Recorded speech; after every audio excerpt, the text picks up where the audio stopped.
Okay, my memory on Power Rangers is a little bit rusty, so forgive me if I'm not really as knowledgeable with Power Rangers as most reviewers, but let's go on with the review.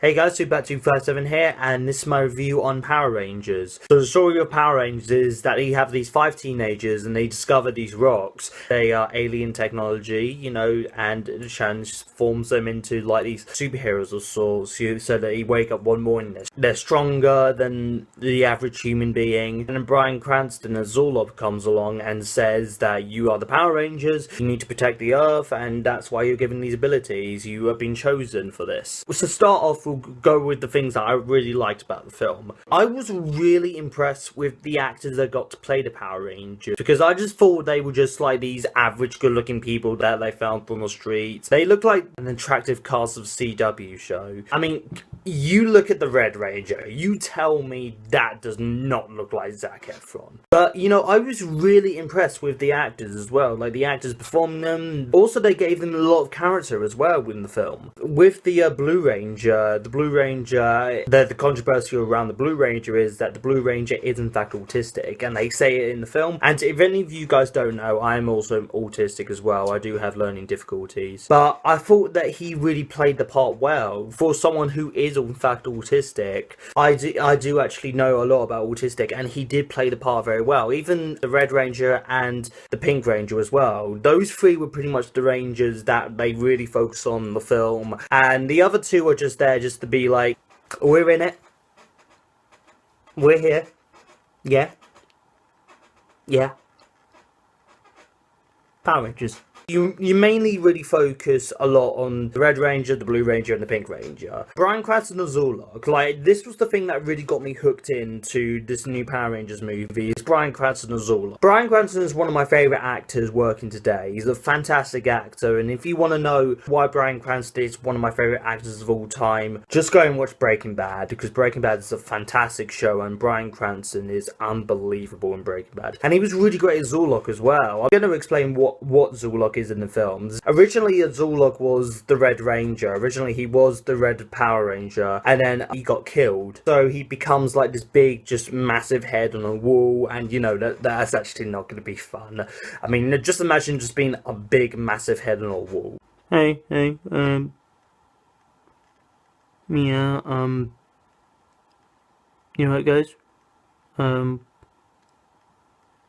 Power Rangers. It would just be a bit, freaky and a bit weird. But the movie does also come with a lot of problems as well. One of the most disappointing thing for me was Rita. Now, Rita was played by Elizabeth Banks in this movie. And I guess the best way I can really describe Rita in this film is the Wicked Witch of the West from Wizard of Oz. Only the difference is that with the Wicked Witch of the West from Wizard of Oz, her campiness and her over-the-topness really hold the film together, and it really does fit with the tone of the movie. With this one, Rita's over-the-topness and her campiness and her silliness, not really Rita of how she's written, more of like the actress portrayal. She's played by Elizabeth Banks, who is usually a really good choice to play this part, and I was down for it as well. But she was really freaking over the top in the movie. Yeah, but the show was also really over the top and campy as well.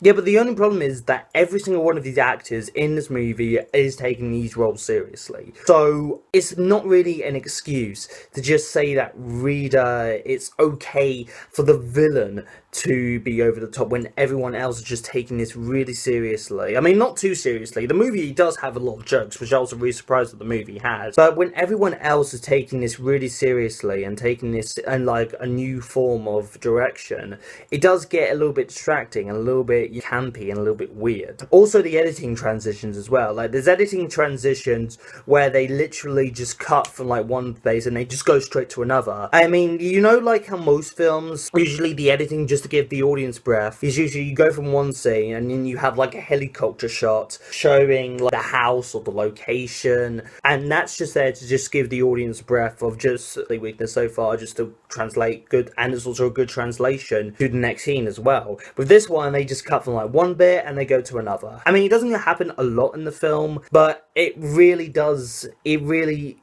a bit jumpy, and it just, you know, it doesn't really give me a breath of the scene, so I can't really remember the scene as much as most scenes. Also, that one thing I also really didn't like in the film was the music. Now, don't get me wrong, the music's pretty good at times when they're actually doing their own thing, because most of the time in the film it's mainly just like pop song to pop song to pop song, and it's kind of like the soundtrack to Suicide Squad. And you know, I didn't really like the music in Suicide Squad as well, and this didn't really feel like, you know, a great transition either. And I felt like, I mean, you had the Power Rangers song, you know, that "Go Power Rangers, Mighty Morphin Power Rangers." You had that in the film. You only really had it once in the film. I really wanted more of the song. Where is the song? The Power Rangers song? For God's sake, you wasted the Power Rangers song on one scene, you idiots! But in the end, this movie is, you know, it's actually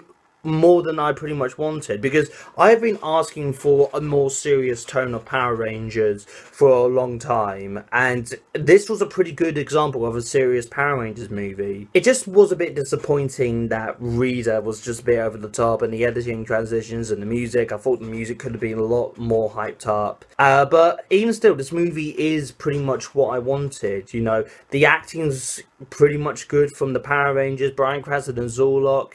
It's just, you know, the villain isn't really that good, so it kind of turns the film down a bit. And you also have a post-credit scene as well, and the post-credit scene is leading up to the Green Ranger, so that would also be really cool if they do a sequel. Then they can also get the Green Ranger in there as well, so that would also be pretty cool to see. But that's all I can really say about Power Rangers at the moment. What did you think of Power Rangers? Did you like it? Did you hate it? Comment down below, subscribe, and I'll see you next time. Bye.